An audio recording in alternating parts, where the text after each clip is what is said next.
If you got this error, it's probably because you switched from Visual Studio 2017 to Visual Studio 2019.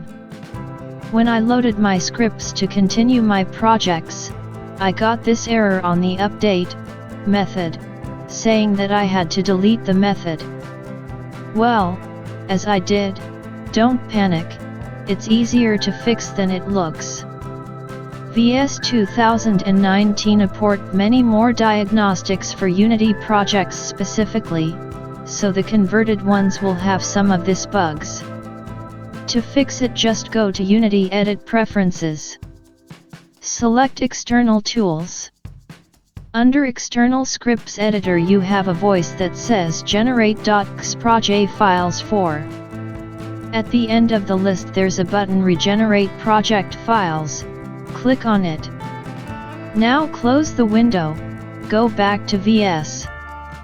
You will be prompted to reload the project, do it, and the problem now should be fixed. Thanks for watching.